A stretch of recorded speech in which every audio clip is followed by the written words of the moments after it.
Berbagai program disiapkan kelompok relawan pengusaha dan pekerja pro Jokowi atau Kerjo untuk meningkatkan partisipasi pemilih.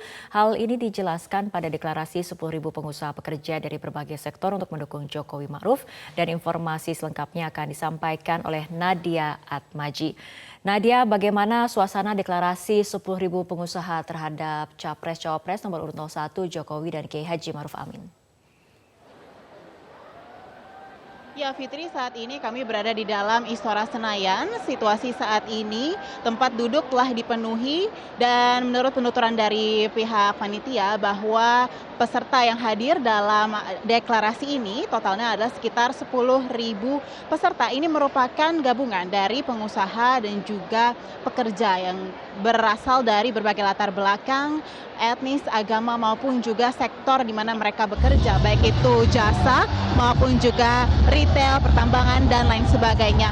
Kemudian terkait dengan program yang telah disiapkan oleh Kerjo untuk meningkatkan motivasi dari masyarakat untuk melakukan pemungutan suara adalah program Clinking Fund. Karena Kerjo telah bekerja sama dengan sejumlah perusahaan, total ada ratusan perusahaan dan juga kios yang telah berkomitmen untuk memberikan diskon pada mereka yang telah melakukan pemungutan suara dan bisa memberikan bukti ketika ke kios tersebut dengan menunjukkan kelingking mereka yang telah tertanda atau telah tercelup tinta. Dan ini merupakan sebuah upaya agar tidak golput, mengingat bahwa hari pemungutan suara yang jatuh pada 17 April 2019 berkaitan dengan hari libur nasional, sehingga dikhawatirkan masyarakat justru memilih untuk merencanakan libur panjang dan tidak berada di lokasi pemilihan mereka ataupun bahkan tidak di Indonesia. Maka hal tersebut diyakini bisa meningkatkan partisipasi dari para pemilih.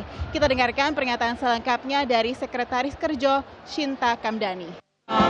Jadi sebenarnya program ini kami lakukan untuk sebenarnya menghindari adanya golput ya. Jadi kami melihat bahwa dalam masa pemilu ini nanti pada saat hari pemilihan 17 April itu kan buat hari libur ya. Kami khawatir juga banyak yang mungkin takut, yang mau udahlah kita golput aja gitu loh, buat apa. Nah inilah mungkin salah satu untuk bisa memotivasi untuk tetap tinggal di Indonesia, kemudian juga memilih itu. Fitri. Ya Nadia, lalu bagaimana langkah strategis dari Kerjo untuk menyumbang suara pada Jokowi Ma'ruf? Dari penuturan yang disampaikan pada saat konferensi pers tadi bahwa langkah strategis yang akan dilakukan memberikan pengertian kepada karyawan di perusahaan untuk memilih pasangan calon nomor urut 1 karena ada sejumlah prestasi yang telah bisa dibuktikan selama kepemimpinan Presiden Joko Widodo dengan Yusuf Kala.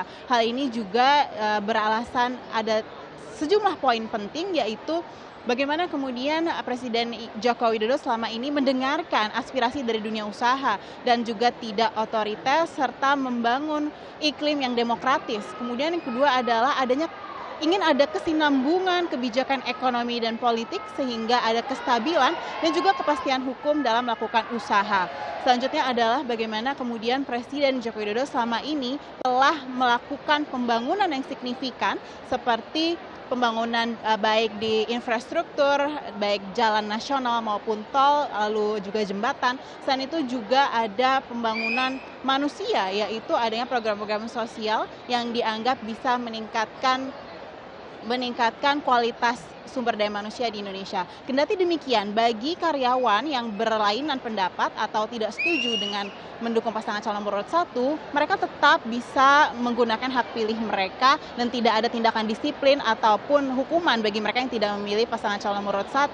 Karena iklim demokratis ini tetap diusahakan ada di dalam masing-masing perusahaan. Itulah tadi komitmen dari Kerjo dalam konferensi pers yang digelar sebelum acara ini, dan saat ini masih menunggu jalannya acara karena direncanakan pada pukul 18.30 nanti Presiden Joko Widodo juga akan hadir dalam deklarasi ini. Demikian Fitri, kembali ke Anda. Nadia Atmaji, terima kasih atas laporan Anda.